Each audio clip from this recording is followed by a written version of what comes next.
Happy New Year and welcome to another episode of How Leaders Lead. I'm Koula Callahan here with David Novak to dive into the first 3 More Questions episode of 2025. David, how you feeling? I'm feeling good, Koula. Happy New Year to you as well.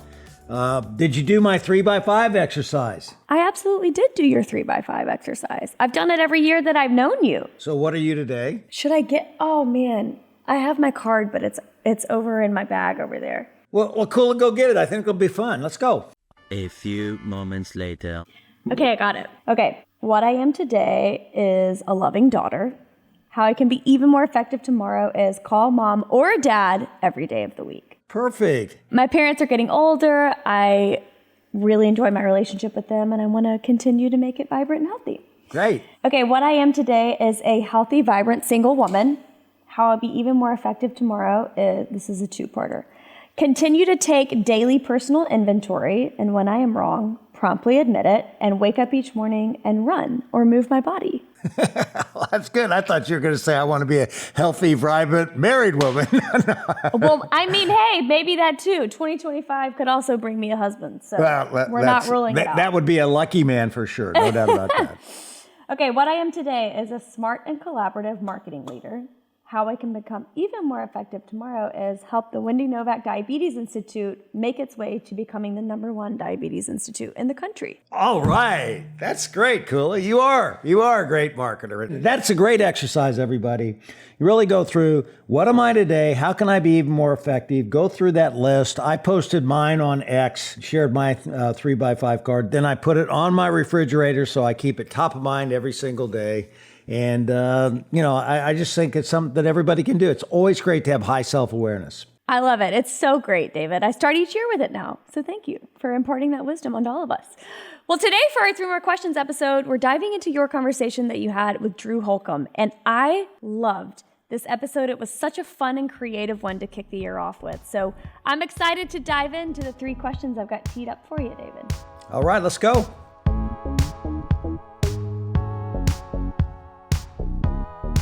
Question number 1. I love it when we have musicians on the show, and this conversation with Drew was so inspiring to me. And David, I know it was really inspiring for you too, especially since you've really taken to songwriting over the last year. So for all the listeners who aren't aware of your new songwriting talent, I want you to share what it is about writing songs that makes you want to keep doing it and how you keep coming up with ideas. Yeah, well, first of all, I've always been a writer. I went to journalism school. I started out as an advertising copywriter, but I've always been intrigued by what people say. And a lot of times, you hear songs when people say something that's very, very unique. Like one time when I was doing I was in the advertising agency business, and one of our accounts was a substance abuse center.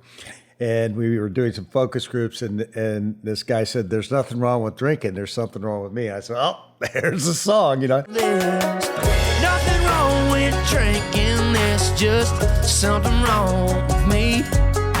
Sitting here missing you, wondering what I'm gonna do on a hard liquor luck streak. I'm having a moment of few, trying to forget about you and set this heartbreak free.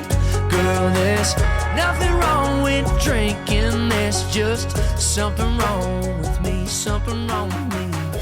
What's really interesting about songwriting, and I'm a country songwriter, it basically comes from your life. So when you sit down and you write the song, and you talk about how you got this experience, et cetera, when it's done, nobody else could write it because you've written it. It's your life, and that's what I love. So what I constantly do is look at what's going on around in my life, and if I think there's something unique there, then I write the song. And next year I'm going to be publishing my first album. It's called Living the Dream. We're doing it for the David Novak Diabetes Institute, and I'm getting some feature artists to sing the songs, and I'm very excited about it. And my 3x5 card, I wrote that I was a accomplished country songwriter, and I can be more effective by doing my first album and learning the country music business. I really want to learn about how it really ticks and see what it's like to really go into studios and produce a song and do it in a world-class fashion. So I expect to pick up a lot of knowledge this year and I've already written 2 new songs that's going to go on my next album, and I'm going to keep going after it. You've already written 2 songs for the next album before the first one's even produced. I love it. Absolutely. Look at you go. Let's go. In the episode, Drew says that the enemy of creativity is an empty page. He scans newspaper articles and magazine articles and just looks for words that jump out to him and then creates something meaningful using those words. So you're right, David. It's an exercise I think that all of us can do, even if we're not songwriters, because what I love about music is that it helps me notice the small moments in life, and also the huge celebration, but it just gives me a more intentional awareness of all the stuff that's going on around me. Yeah, I loved how Drew really spurred his creativity, by reading the Wall Street Journal and New York Times and just looking for words that are unique. And I just sent him a text because I just listened to the episode that aired Thursday, and I said, your approach really inspired me, because one of my songs that I wrote recently was about someone being really open, and my favorite line in the book is you're no Agatha Christie. You're no mystery, and I love that, because that's what Drew Holcomb would do. He finds a unique way to really say something that's unique. Anyway, as you can tell, I get very excited about this because I love doing it, and when you can, be passionate about something that kind of opens up your mind and gets you into new things and new people. It's really exciting, and that's what music is doing for me. And by the way, I can't sing a lick and I can't play music, but the one thing I can do is I can come up with concepts and I can write, and I like doing it. You're a hell of a lyricist, Novak. Well, we'll see. Question number 2. In the episode, Drew talks about the difference between emotional leadership and then the nuts and bolts of business leadership. And I love this concept of emotional leadership. I can see certainly how this would apply to songwriting and the creative industry. But David, from your perspective, how could business leaders incorporate this concept of emotional leadership into their own style? Yeah, I think what Drew's referring to when you think about business leaders, he's talking about the nuts and bolts of it, like, profits, how, return on capital, learning all the real technical business things, and then figuring out how to apply them. But when it comes to emotional leadership, he's talking about how he basically relates to people, the people in his band, the people that produce his music, etc.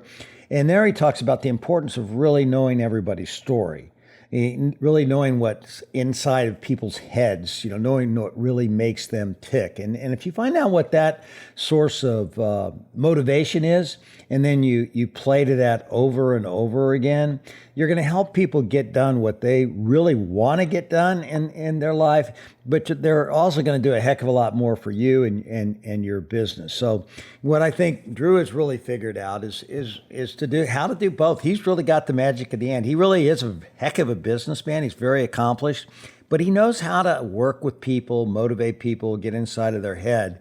And, it's that emotional leadership I think you really have to be totally effective when it comes to working with people.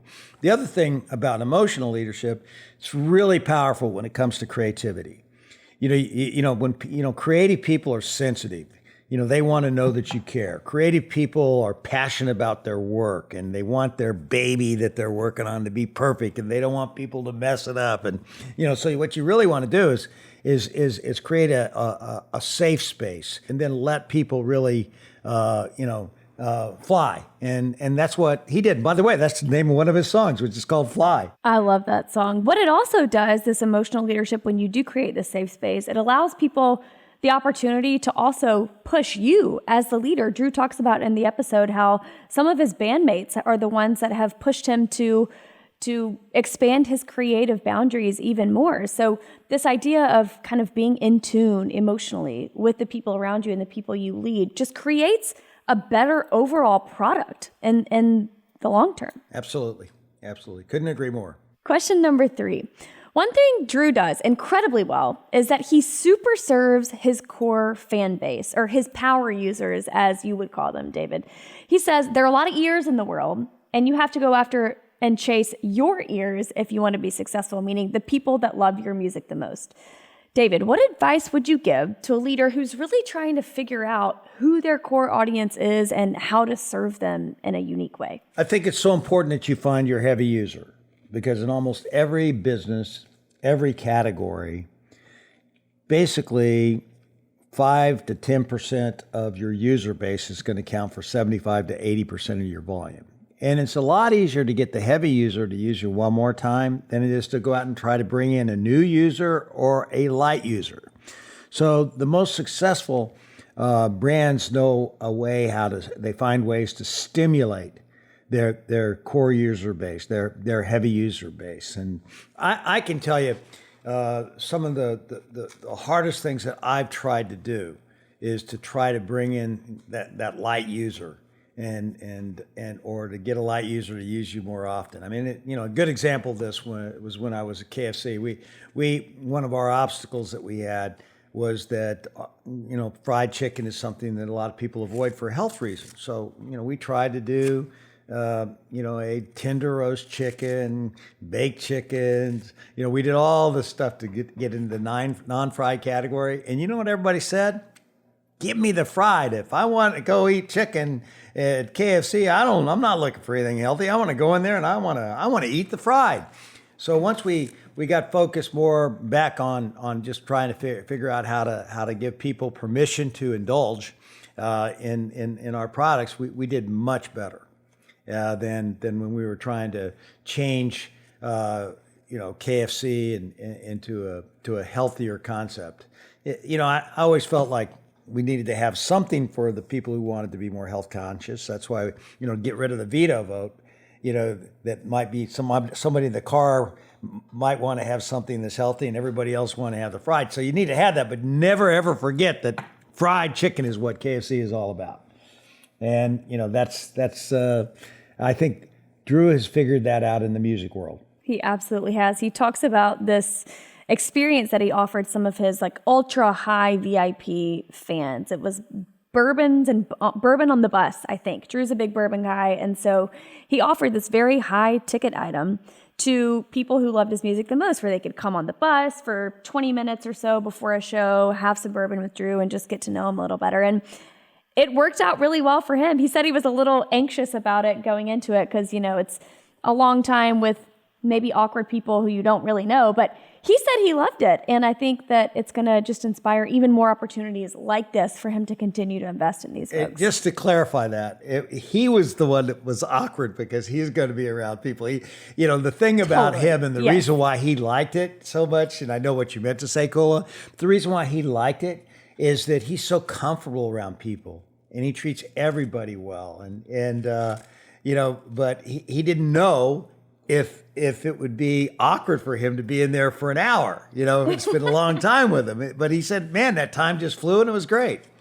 But he did, figure out a way to pay for all his tour bus expenses by doing this. And then he's tapped into that heavy user. And that's what you need to do. It's so much easier to get that core user to use you one more time than trying to get somebody in that doesn't really want to use you or uses you very rarely. All right, bonus question, David. Favorite Drew Holcomb in the Neighbors song? Oh, boy. Well, I love, I have two. One is Gratitude, the other is Fly. And then I love the duet he did with his wife, The Wine We Drink, which Ellie is she's one of the top Christian songwriters in the world. And together they are magic. And there's some great insights on how to keep a marriage fresh, by the way, in this concept, in this podcast. So I encourage everybody to listen to this. This is one of my favorites, actually, and we kind of changed the format up a little bit, played some of his music, and it was very, very fun. And I love that. Certainly a great way to kick off the 2025 year on the How Leaders Lead podcast. Well, David, that does it for our episode today. Thank you so much for tuning in to How Leaders Lead. We're on a mission to make the world a better place by developing better leaders. And if you carve out a little time with us each and every week, we'll help you build the confidence you need to lead well. And next week, we have another dynamo on How Leaders Lead. This guy is Pat Kelsey. He's the head coach of the University of Louisville basketball team. He's an avid leader, avid learner, and this guy I mean, he'll motivate the heck out of you. He's something else. So tune in and you'll love it.